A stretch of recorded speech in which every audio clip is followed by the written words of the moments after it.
O Senhor está voltando e Ele vem para resgatar a sua igreja, para chamar a sua igreja para si.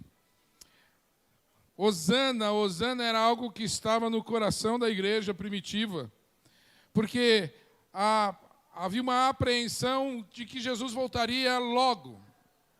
Jesus havia ascendido aos céus e a igreja tinha ficado, e os discípulos ficaram, mas ele falou assim, eu vou voltar, e essa volta estava prestes a acontecer. E isso mexia com os corações deles. Eu acho que para muitos, para mim, muitas vezes, para de mexer. Porque eu esqueço disso. Eu esqueço que Jesus vai voltar, porque eu estou vivendo tão intensamente a vida, o hoje, eu estou tão intensamente vivendo as necessidades do dia a dia, né, e cumprindo as minhas tarefas, que eu esqueço que Jesus vai voltar. Talvez a minha certeza de que sou salvo me coloca no lugar cômodo. Tudo bem, se ele voltar, eu sou salvo. Já entreguei a minha vida a Jesus, pronto, estou de boa. Mas aquele que está do meu lado, eu esqueço de pensar que talvez ele não vá. Que talvez ele ainda não entregou sua vida a Jesus. O que ardia no coração dos discípulos e dos seguidores de Cristo, logo após a ascensão dele aos céus, era de que eu não posso perder tempo. Eu não posso perder tempo, eu não posso ir e deixar alguém aqui. Jesus vai vir e... Não pode ser isso. E a alegria dessa experiência, da certeza da salvação, mexia com a igreja primitiva. E precisa voltar a mexer conosco, igreja. Com você, igreja, comigo, igreja. Ela precisa voltar a mexer com você, que talvez ainda não é igreja de Cristo. Precisa ter uma experiência com Cristo.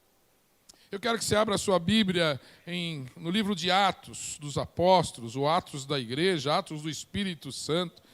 Mas o livro de Atos, escrito por Lucas, capítulo 17.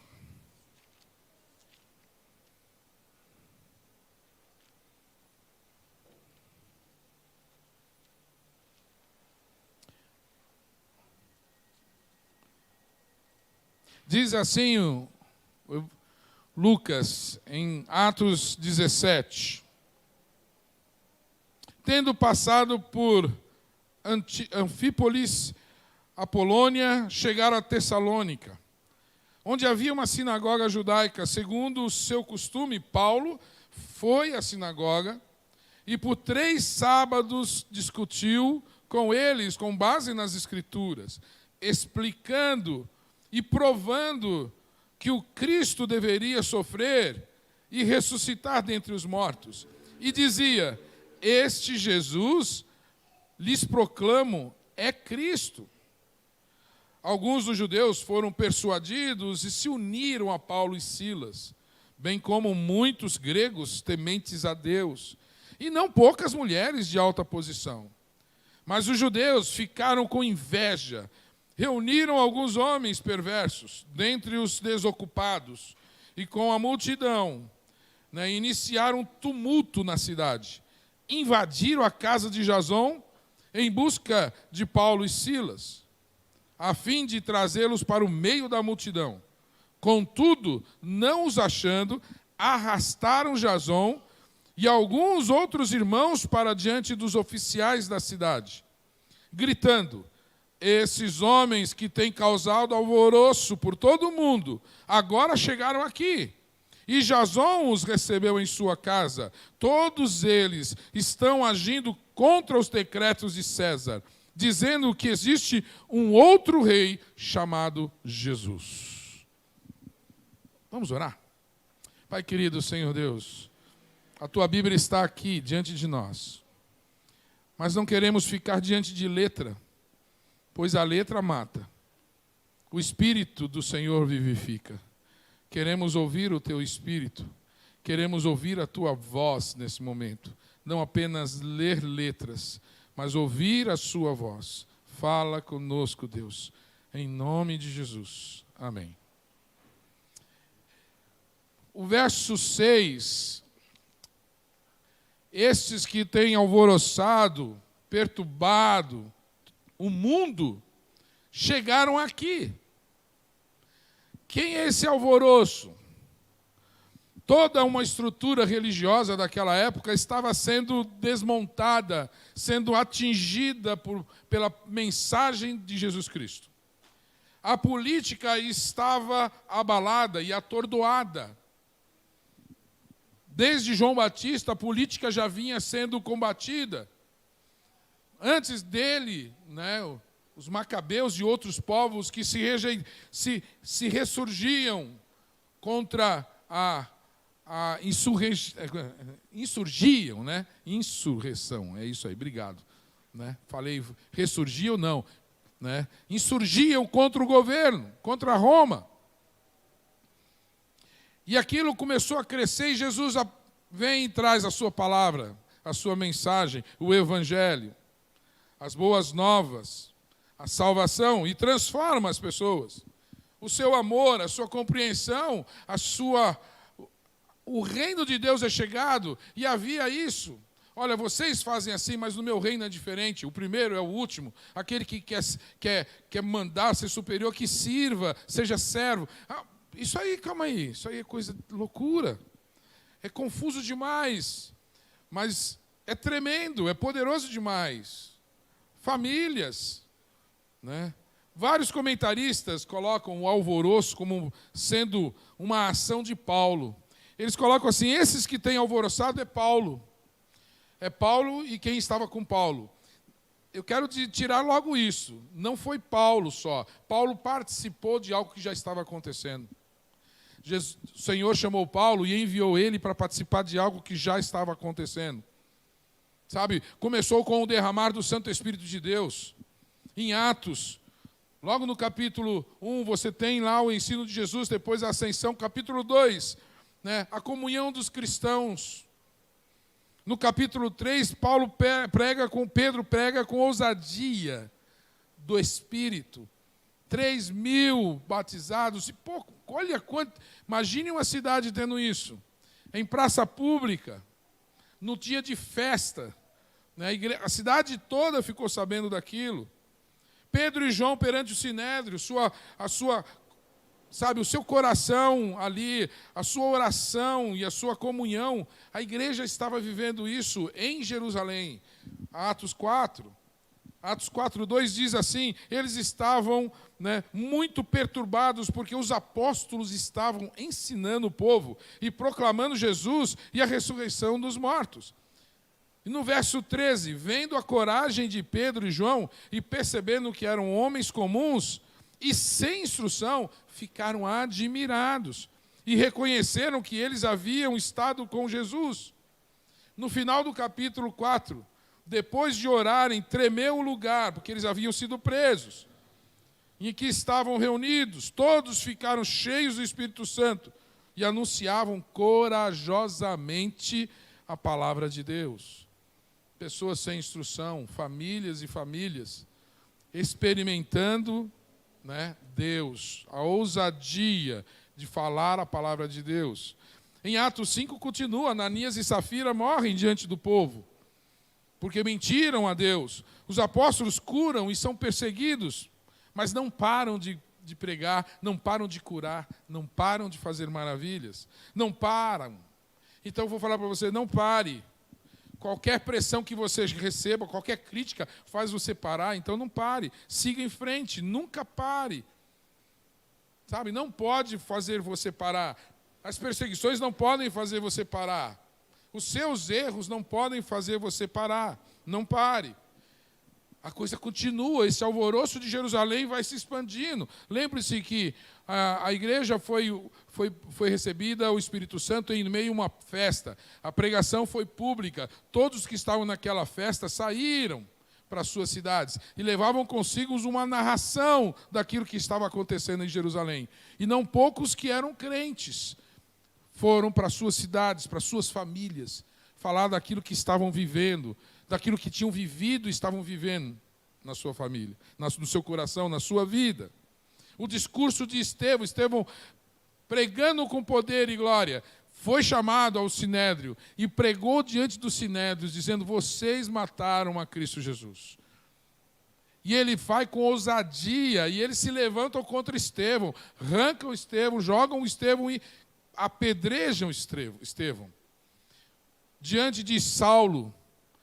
Então não era Saulo o alvoroço já estava acontecendo. O alvoroçar já estava acontecendo. Mas ainda tinha muito por vir. Por quê? Porque os discípulos começaram a ser dispersos. Os judeus estavam perseguindo os cristãos. Mataram Estevão e estavam perseguindo os cristãos. Roma começou a perseguir os cristãos que estavam causando no seu reino. E aí começa uma perseguição e eles precisam fugir. E aí entra a narrativa de Atos capítulo 8 sobre os dispersos. Olha o que diz o comecinho do capítulo 8. E Saulo estava ali consentindo na morte de Estevão. Naquela ocasião, desencadeou-se grande perseguição contra a igreja em Jerusalém. Todos, exceto os apóstolos, foram dispersos pelas regiões da Judéia e Samaria. Todos, exceto os apóstolos, ficaram em Jerusalém. E eles começaram a se espalhar, indo. Filipe em Samaria, foram tantas conversões que Jerusalém enviou Pedro e João para saber o que estava acontecendo em Samaria, com a pregação de Filipe. Algo tremendo está acontecendo lá, vai lá Pedro e João e veja o que está acontecendo. E Pedro e João falam assim: o Espírito está sendo derramado sobre os gentios. O Espírito Santo está sendo derramado sobre pessoas que não eram judeus, que eram considerados pessoas que não são povo de Deus. E o Espírito de Deus está sendo derramado sobre aqueles que não são povo de Deus. Claro que não são povo de Deus, mas são filhos em Cristo Jesus de Deus. Eles creram em Jesus e o Espírito estava sobre eles. E isso começou a acontecer. Saulo se converte no caminho de Damasco. Sabe? Pedro, capítulo 9 fala isso. Ao mesmo tempo que Paulo se converte, Pedro estava viajando e cura Enéas, né? E aí se converte em Jope. Tábita é ressuscitada, sabe? No capítulo 10, enquanto Saulo está experimentando a conversão dele, Pedro está pregando a Cornélio. E toda a casa de Cornélio é salva. E toda aquela família gentia é salva e recebe o Espírito Santo. Tudo isso estava acontecendo ao mesmo tempo. Pedro volta para Jerusalém e de novo Pedro fala assim: olha, está acontecendo alguma coisa. As pessoas, quando creem em Jesus Cristo, elas mudam de vida. E o Senhor vem com o Santo Espírito batizando-as. Está acontecendo algo tremendo em todas as regiões. Não é aqui em Jerusalém apenas, é em todas as regiões. Os dispersos chegaram a Finícia, Chipre, Antioquia, sabe? Testemunhas sem nome, pessoas que na Bíblia estão falando dispersos. Não tem nome deles na Bíblia. Não tem uma descrição deles na Bíblia. Mas esses que eram dispersos pregavam com ousadia, faziam milagres, sinais e maravilhas. Pessoas que não tinham nome, não estavam descritos como apóstolos, não estavam descritos como líderes de igreja, era um povo simples. E como eles falam, sem instrução, simples, fugindo de uma perseguição, ainda continuavam pregando. Fugiram porque estavam pregando, continuavam pregando. Não calaram a sua boca, não pararam de falar. Não foi Paulo que fez o alvoroço, ele participou do alvoroço. Então, quando em Atos nós lemos esses que têm alvoroçado, ele não está falando apenas de Paulo, ele está falando de todos aqueles que creem em Jesus Cristo. Eles estão produzindo um alvoroço, tem alguma coisa sendo, sabe, desmontada, desorganizada, porque pessoas têm aceitado a Jesus Cristo. A estrutura normal da vida está sendo abalada porque pessoas estão crendo em Jesus Cristo. E essas pessoas, ao crerem, elas rompem como um governo local, com o conceito errado do governo, com a injustiça, rompe com a religiosidade. Elas vivem algo novo em Cristo Jesus, que as liberta e produz esse alvoroço na comunidade.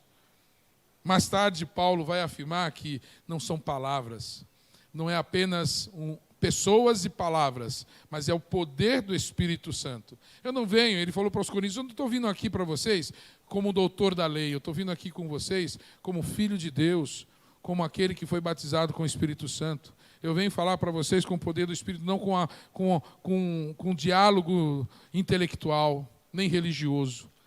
É poder que transforma a minha vida e que transforma a sua vida. Não é um alvoroço negativo. Eu falei os macabeus, eles fizeram um alvoroço negativo, porque eles fizeram um levante e mataram a muitos. Não é um alvoroço de agressão, não é um alvoroço de produzir destruição, não é um alvoroço para causar. Não é aquele cara que chega assim, chega causando. Aonde chega, bagunça tudo. Não é esse alvoroço. Não é alvoroço de antipatia, sabe? Lá já chegou esse cara. Olha essa turma aí, tá. Olha lá. Não é esse alvoroço.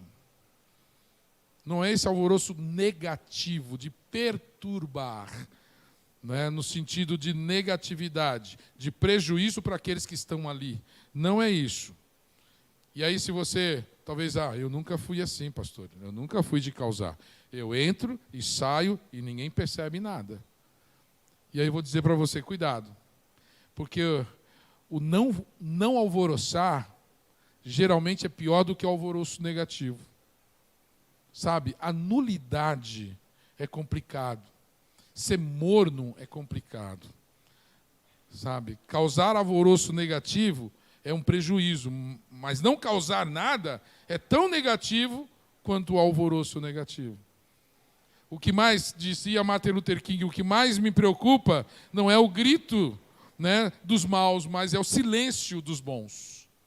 O silêncio dos justos. Me incomoda mais do que o grito daqueles que são injustos. E Tiago vai escrever, se você... um bom livro da Bíblia, leia Tiago. Você vai ter instruções sobre a sua vida diária. Sabe? Sobre fazer da sua fé se mostrar em meio às obras. E aí Tiago fala assim, olha, quem sabe o que fazer e não o faz, comete pecado. Quem sabe que precisa fazer um bem e não o faz, este comete pecado. Tiago 4,17. Ele fala isso. Um homem capaz de mudar o mundo, que está ao seu redor, é ser um instrumento de transformação da história, da sua história de vida, da sua família. É este a quem Deus procura, e é Deus que deseja fazer isso, com todo aquele que crê.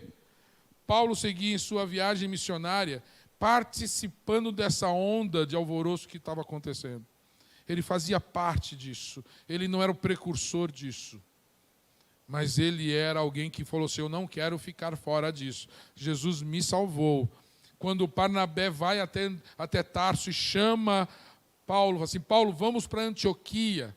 Tem um povo lá que você precisa conhecer e eles precisam conhecer você. Eu tenho certeza que Deus vai te usar lá. E aí Barnabé leva ele até Antioquia. A obra do Evangelho em Antioquia começou com Paulo? Não, não começou com Paulo. Começou com os dispersos. Um monte de gente sem nome, que chegaram lá vivendo o seu amor por Cristo, vivendo a alegria do Messias no seu coração e sabendo que o Jesus vai voltar. E aí aquilo mexia com eles, amor ao próximo, comunhão, dividir, não ter necessidade, sabe? Repartir o pão, se alegrar juntos, falar do que Jesus fazia, começar a ler aquelas narrativas dos evangelistas sobre Jesus Cristo e compartilhar um com o outro. Esse é o Messias, a gente precisa ser igual a Ele. Vamos fazer igual a Ele, porque isso é o que Deus quer. Deus quer isso. Deus quer que nós sejamos igual a Jesus Cristo, seu Filho. E aí eles começaram a parecer tanto com Jesus que foi em Antioquia que eles começaram a ser chamados de cristãos. E aí Barnabé fala assim, vamos para lá, Paulo, para essa cidade. E lá Paulo continua a crescer no Evangelho de Cristo Jesus. A ensinar, mas a crescer também. Participar do que estava acontecendo. Sabe? É isso. Esse alvoroço continua acontecendo. A expressão tem alvoroçado o mundo era uma reclamação daquelas pessoas, dos judeus que estavam reclamando dessas pessoas. Não era um elogio, esses que estão alvoroçando. Não, eles não queriam esse alvoroço. Esse alvoroço ia contra a posição cômoda deles. Esse alvoroço mexia com a religiosidade deles, com a falsidade deles. Né? Eles eram o povo de Deus, então eu não preciso fazer nada, eu já sou o povo de Deus. Nós somos filhos de Abraão, todo filho de Abraão é filho de Deus. Então nós não precisamos, vamos seguir o nosso ritual e pronto. Manifestação de Deus? Não, é só seguir o ritual, é só fazer isso e pronto, acabou. Não, não é só fazer isso e pronto, acabou. Aí Jesus vem e fala, não é assim. Aí os apóstolos vêm e falam, não é assim. Aí os dispersos falam, não é, você precisa crer em Jesus Cristo como Messias. Não, eu creio em Deus, não em Jesus. Opa, está mexendo com você, está mexendo comigo. E aí eles falam, esses que tem alvoroçado, tem falado disso aí, tem falado de Jesus, o Messias. Era uma crítica e também uma acusação. Porque eles queriam chamar a atenção de Roma para matar os cristãos, expulsar os cristãos. Porque eles tinham expulsado de Jerusalém e eles não queriam lá também.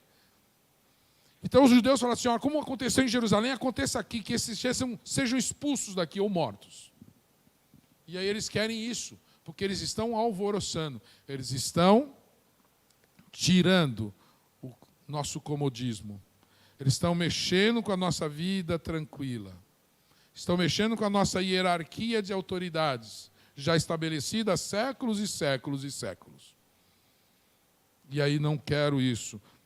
Eu quero falar para vocês que esse alvoroço, ele continua acontecendo. E, aliás, se você não percebeu ainda, eu quero que você perceba.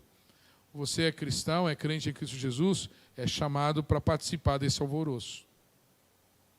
É chamado a participar disso. E eu quero falar algumas coisas sobre alvoroço. Esse alvoroço não começa no nós, não começa no coletivo. Esse alvoroço começa em mim, ele começa no eu. Esse alvoroço começa quando você, o eu, tem um encontro com Cristo Jesus. Quando você se encontra com Cristo Jesus, algo muda em você. É em você que começa esse alvoroço. Sabe, os seus valores são mudados dentro de você. Eu estou falando do coração, mas vamos fazer assim, né? Muda. Você muda. Esse encontro com Cristo, o alvoroço começa aqui. Já estou crucificado em Cristo e não vivo mais eu, mas Cristo vive em mim. E essa vida que eu vivo agora, eu vivo na carne, mas eu vivo na fé do Filho de Deus, que me amou, sabe? E se entregou por mim mesmo. Isso é Paulo escrevendo aos Gálatas, capítulo 2. Olha, é assim, é essa nova vida em Cristo, sabe? Não há mais condenação para aquele que está em Cristo Jesus. E se você vai conhecer a verdade, essa verdade vai libertar você e você verdadeiramente vai ser livre. Não importa se você for aprisionado, você vai continuar livre. Porque é uma liberdade que não depende de pessoas e de lei e de governo nenhum. É uma liberdade que o meu Espírito estabelece em você, que a minha palavra de autoridade estabelece em você. Revolucionar o mundo é uma tarefa que começa comigo, com o eu. Eu e Cristo. Começa aí. Passa pela minha intimidade com Deus, meu tempo com Deus, meu relacionamento com Deus em Cristo Jesus. Eu preciso fazer isso. Eu não posso me conformar com o mundo. Aí Paulo escreve aos Romanos, capítulo 12, não vos conformeis com o mundo, mas transformai-vos pela renovação da vossa mente em Cristo Jesus. Começa aqui. Começa nesse momento de pensar, de falar, de conversar com Cristo. Tenho certeza, se você começar a falar e conversar com Jesus Cristo, a sua vida é mudada. A sua vida é transformada. Não importa onde você esteja, procure falar com Deus. Procure chamar a Cristo Jesus e você vai ser transformado. Você vai começar a viver algo diferente dentro de você. O Espírito Santo vai alvoroçar o seu íntimo, sabe, os seus valores, o seu coração, as suas emoções, sabe? E aí você vai perceber o que adianta ganhar todo mundo se não mexer aqui comigo. Jesus falou isso. O que adianta ficar aí mudando a vida dos outros se a sua vida não muda? É a sua vida que muda. O alvoroço começa dentro de você. Começou com aqueles todos que criam em Cristo Jesus, que recebiam a salvação e saíam vivendo isso. Segundo, o alvoroço é para além de você. Você precisa entender isso. Deus olha além de você. E quando Ele alvoroça você, é porque Ele quer mudar gente perto de você. Não fique nesse comodismo, ok, pá, aceitou a Cristo, só isso. Pum, fecha a boca e acabou. Não, Ele quer te encher de uma maneira tal que você transborde e mexa com pessoas que estão do seu lado. Sabe, Ele quer ir além de você. Alvoroço não é para ser guardado, é para se permitir, se expandir ao ponto de mexer com quem está perto. Ir além de você. Escrevendo aos Filipenses, ele não apenas exortou a igreja para viver plenamente com Cristo, mas ele usou suas cadeias, suas situações para dizer assim, olha, isso foi fazer com que o que estava dentro de mim explodisse para fora e salvasse pessoas. Filipenses foi quando ele estava preso, e aí tremeu a terra, e todas as portas se abriram, e o carcereiro falou assim, vou ser morto. Os prisioneiros fugiram. Aí a voz veio assim, não, nós estamos aqui. Aí o carcereiro falou assim, o que eu posso fazer para ser salvo? Porque quem está preso, quem está perdido sou eu, não vocês. O que eu posso fazer? Aí foi dito, olha, creia no Senhor Jesus Cristo, e você vai ser salvo, tu e a tua casa. Olha que legal. Vai ser salvo tu e a tua casa. Por quê? Porque a salvação é para além de nós. O alvoroço, a transformação, não é para ficar em nós. É através de nós e por nós mexer com o nosso escritório, mexer com a nossa família, mexer com quem mora com a gente, mexer com quem convive com a gente ali no dia a dia. Creia no Senhor Jesus Cristo, será salvo tu e a tua casa.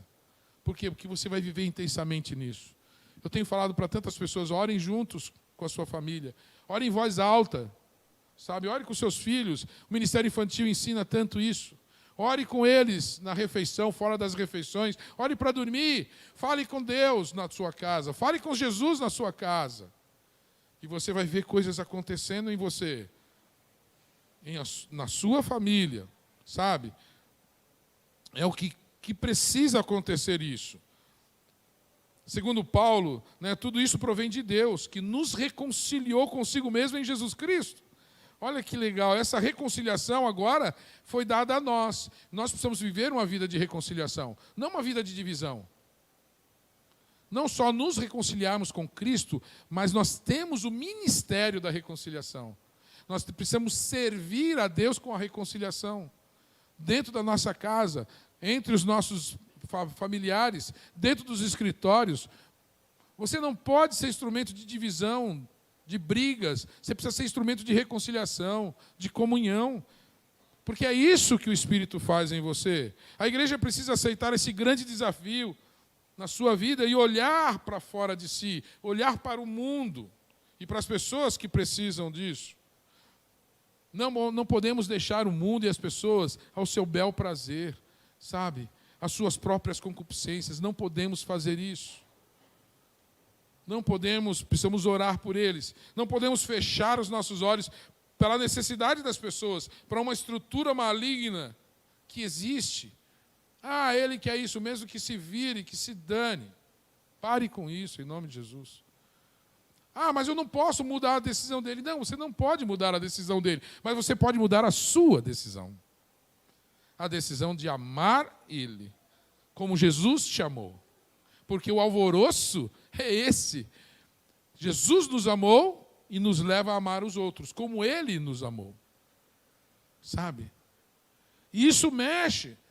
Não é que você vai concordar com o que ele vai fazer, mas você precisa amar. Amar é uma ordem, não é uma sugestão. E nós somos levados a amar. As únicas pessoas que realmente transformam o mundo foram aquelas que anunciavam, sabe, profundamente aquilo que eles procuravam e procuraram ser transformados.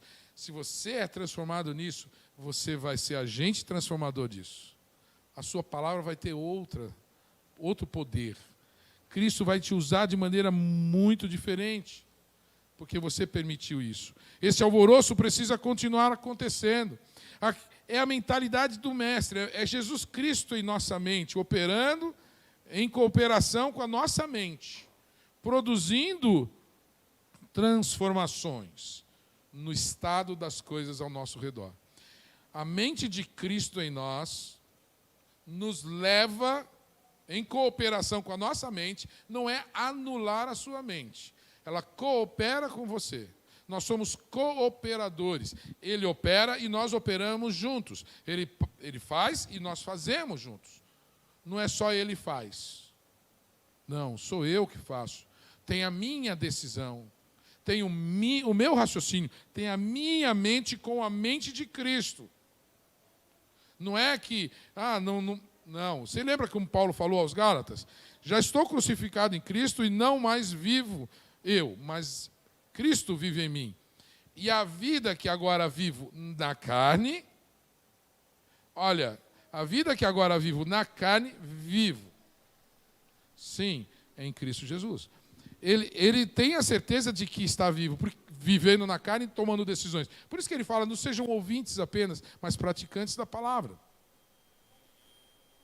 Não é? Sejam esses que ouvem e vivem aquilo que estão ouvindo. Se vocês têm o Espírito, vivam como quem alguém tem Espírito. Este alvoroço é a transformação que começa em nós, vai além de nós e atinge a sociedade. Ela não só atinge a estrutura familiar nossa, quem mora conosco, ela mexe com a sociedade. A sociedade muda. O mundo é transformado por aqueles que amam a Cristo Jesus. O mundo, eu estou falando mundo, pastor, mas o mundo é transformado.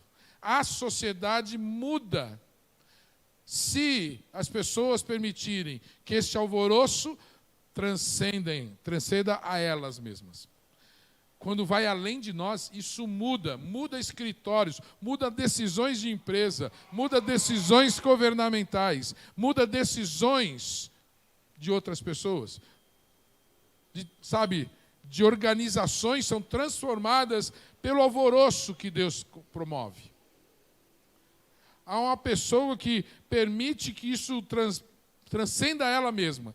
Ela produz transformações sociais. Você quer saber um exemplo? Aonde começou esse negócio de escola e universidade? No povo de Deus. Onde começou esse negócio de ensinar e cuidar dos pobres? Entre o povo de Deus. Começou esse negócio de entender que o uso responsável do solo é para toda uma comunidade. É na palavra de Deus.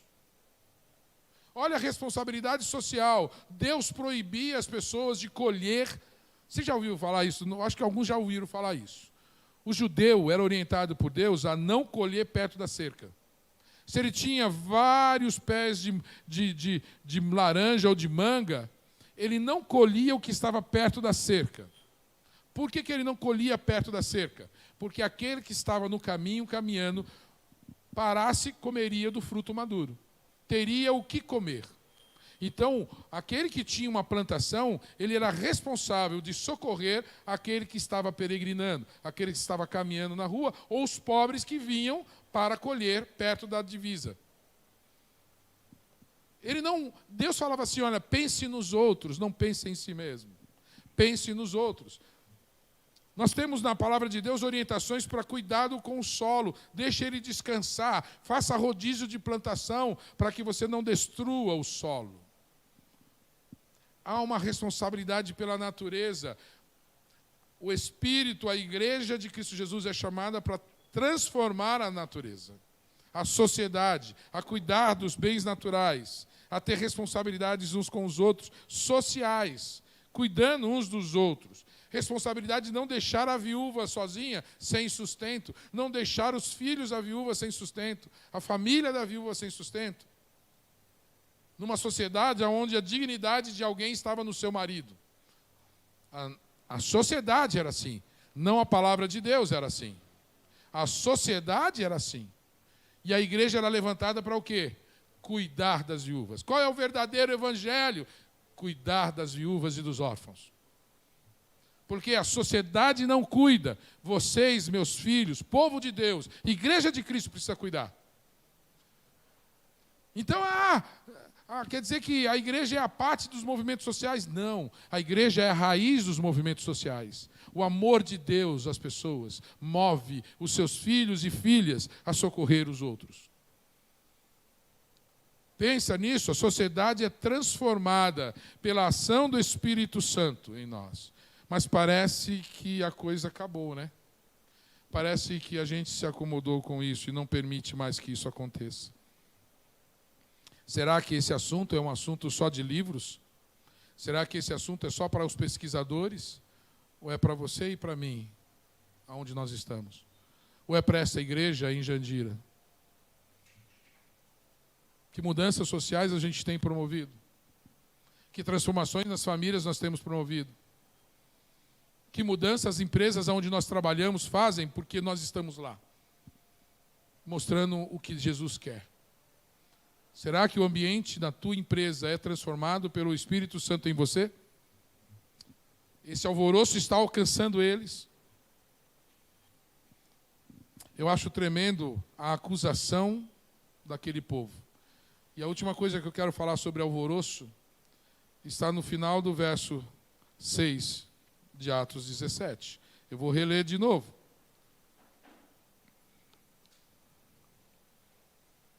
Ele diz assim: esses homens têm causado alvoroço em todo o mundo, agora chegaram aqui, e Jasão recebeu em sua casa. Todos eles estão agindo contra os decretos de César, dizendo que existe um outro rei, chamado Jesus. Esse alvoroço, ele é resultado do rei Jesus Cristo. Esse é resultado da ação, autoridade e poder de Jesus. É isso. Existe um rei. Existe um governo sobre mim que não é deste mundo, que não é social, que não é pessoal. É Jesus. Não somos reis de nós mesmos. Não reinamos sobre nós. Há um governo sobre nós. Há uma estrutura governamental sobre nós que não pode ser derrubada e vencida, que é Jesus Cristo. Ele é o rei, não dos judeus, mas é o rei dos reis. Está sobre todos. Este governo dele é sobre mim. Existe alguém que governa sobre mim. É você olhar para o seu patrão e falar assim: eu obedeço o Senhor porque eu estou obedecendo o rei que está atrás do Senhor. Eu já falei sobre isso algumas vezes aqui. Você ama as pessoas porque você vê Jesus atrás das pessoas, dizendo para você: obedeça, ame, respeite. Mas você está fazendo isso em obediência a Jesus, porque Ele é Rei dos reis, é Senhor dos senhores. Paulo fala assim: ore pelos governantes e respeite toda a autoridade, mas lembre-se que existe uma maior, é aquela que põe e tira. Eles estão ali porque o Senhor permitiu e Ele pode tirar também, se Ele quiser. Não é porque elegemos pelo voto que dominamos Deus. Não, Deus ainda continua e sempre será soberano sobre todas as coisas. Deus é esse.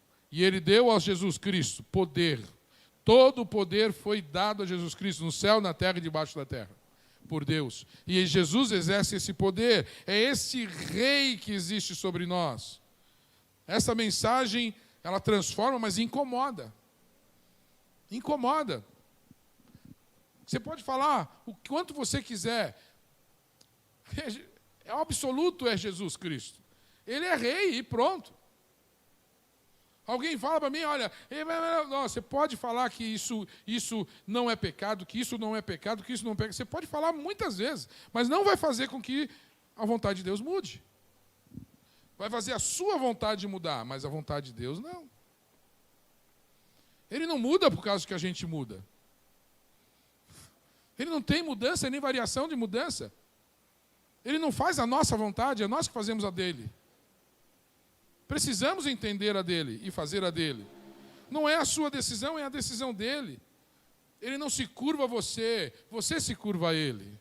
Existe um rei, e esse é Jesus. Olha essa mensagem: existe um rei, e este é Jesus. Não é Cláudio César de Roma. Não é Herodes em Jerusalém. Não são os Policarpo, os governadores, porque Tessalônica era uma sociedade democrática que elegia os seus governantes. Não são esses governantes que são a minha autoridade, é Deus. É Jesus Cristo o meu rei. É Ele que reina sobre mim. Um rei não eleito, não substituível, que não compartilha a sua autoridade, mas compartilha o seu amor e poder com aqueles que o seguem. Uma igreja é do tamanho de sua visão deste rei. Eu acho que nossa visão do rei Jesus está diminuindo. Nós não temos mais visto Jesus como nosso rei, com esse tremendo rei que pode mudar todas as situações. Porque qualquer coisinha que acontece, pronto, esquece Jesus. Qualquer situação que acontece na sua vida diária, tira você a confiança de Jesus. Jesus continua sendo o rei. Eu gosto daquele cântico, né? Deus continua sendo Deus. Se curar, Deus é Deus. Se não curar, Deus é Deus. Se abrir portas, Deus é Deus. Se fechar portas, Deus é Deus. Se viver, Deus é Deus. Se morrer, Deus continua sendo Deus. Porque não muda. Este é o nosso Rei Jesus Cristo. Ele não muda. Por isso, nele a gente pode confiar. Nele a gente pode se segurar, porque ele não muda. E ele continua, porque é o mesmo Deus. Não há outro Deus. Há outro rei diferente dos homens, que é o Rei Jesus. E nós não seguimos o Rei Jesus. Nosso poder está além dos governantes deste mundo. O nosso poder está além dos nossos patrões. Esse poder está além daqueles que estão com autoridade sobre nós, terrena. E isso produz medo nas pessoas. Porque as pessoas deste mundo querem ter os outros na mão. Querem ter pessoas em suas mãos. Uma pessoa que é íntegra, seguidora de Jesus Cristo, não está na mão de ninguém. Isso incomoda quem tem poder. Isso incomoda as estruturas de poderes humanas. Porque são pessoas que estão além deles. E eles sabem disso. Que há um poder sobre elas, além delas. Isso incomoda, isso causa alvoroço.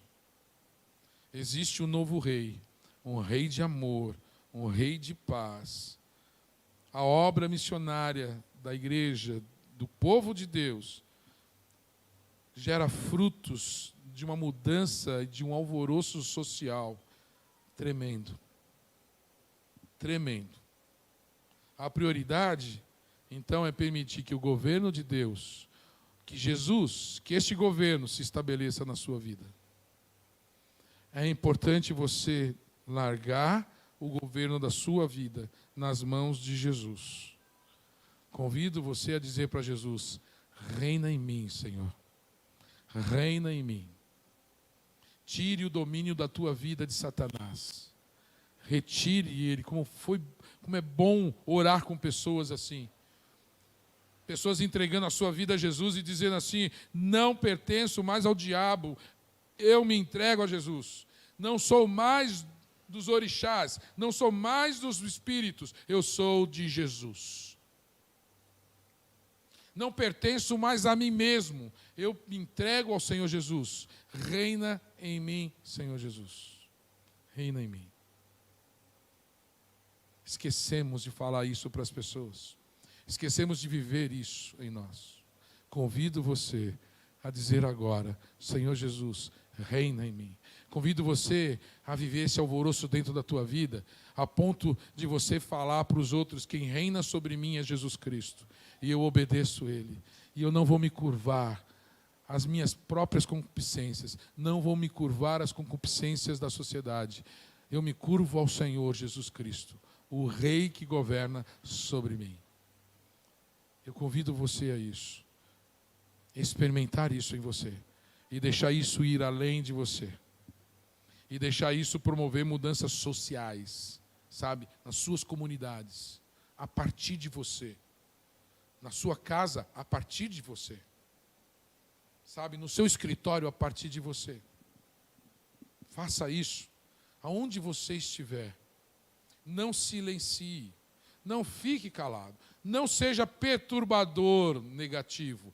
Não alvoroce de maneira negativa. Alvoroce de maneira positiva. De maneira positiva. Movidos pelo Espírito Santo de Deus. Em submissão ao Rei Jesus Cristo. Amém? Amém? Amém? Assim seja na sua vida. Assim seja em você. Que hoje você viva isso. Que agora você esteja vivendo isso. Se o Espírito alvoroçar dentro de você, deixa sair para fora. Declare que você é do Senhor Jesus Cristo. Se você ainda não fez isso, faça isso. Se você ainda não entregou a sua vida a Jesus, entregue a sua vida a Jesus. Se algo estava dominando sobre a sua vida até hoje, que a partir de hoje, que o Senhor domine sobre a sua vida. Que você tenha um novo Senhor seu. Que você tenha um novo Rei. Que você tenha um outro Rei, chamado Jesus Cristo. Vamos orar? Quem está aqui, abaixa a sua cabeça. Se você está em casa aí, me ouvindo, eu não sei qual é a tua situação, mas você precisa se entregar a Jesus. Você precisa sentir esse transtorno que o Espírito faz em nossas vidas e permitir que Ele faça isso em você. E se Ele está te incomodando a entregar você, a sua vida a Ele, entregue agora. Se você está se sentindo necessitado de se abrir e se entregar, se entregue. Se tem algo que você sabe que não está fazendo, então nessa hora fala: Senhor Jesus, eu quero fazer. Peça perdão ao Senhor por não estar fazendo. Peça perdão ao Senhor por ter ficado calado numa situação que você deveria ter falado. E peça forças a Ele para que você fale, para que você não se cale. Não aceite o que o mundo te obriga. Você é livre para viver. Você é livre em Cristo Jesus.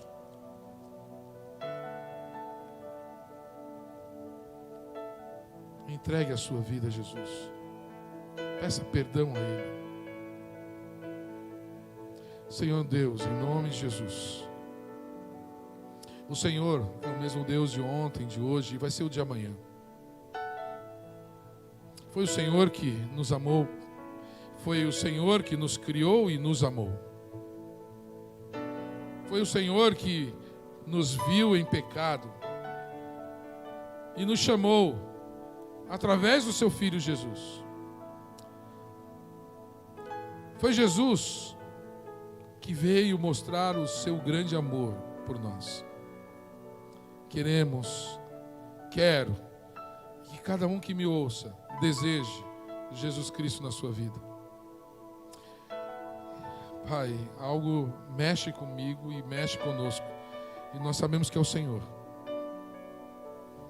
O Senhor tem coisas a mudar dentro de nós e fora de nós.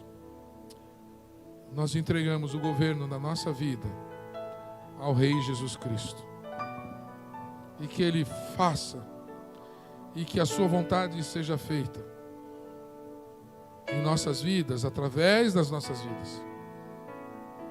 Derrame do Teu Santo Espírito sobre aqueles que estão clamando, Senhor, nesse instante.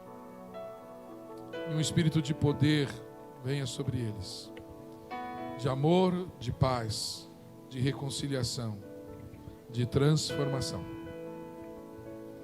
E que a sociedade seja impactada por pessoas que estão aqui, que estão me ouvindo, que vão exercer o seu ministério, que vão permitir que o alvoroço transborde dos seus corações e da sua alma, invada outras vidas e modifique, e mais pessoas sejam alcançadas pelo teu amor, pela tua paz, que mais pessoas sejam supridas, que o teu governo e o teu reino seja estabelecido sobre vidas e vidas na sociedade onde nós vivemos.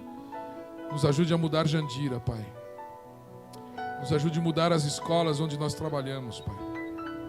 Nos ajude a mudar as empresas aonde nós servimos. Que haja mais justiça, menos fome, menos necessidade. Que haja menos confusão, menos intrigas. Que haja mais reconciliar. Através da vida da tua igreja, chamada para esse alvoroço. É o que eu te peço, Pai. Em nome de Jesus. Amém. Amém. Vamos ficar de pé.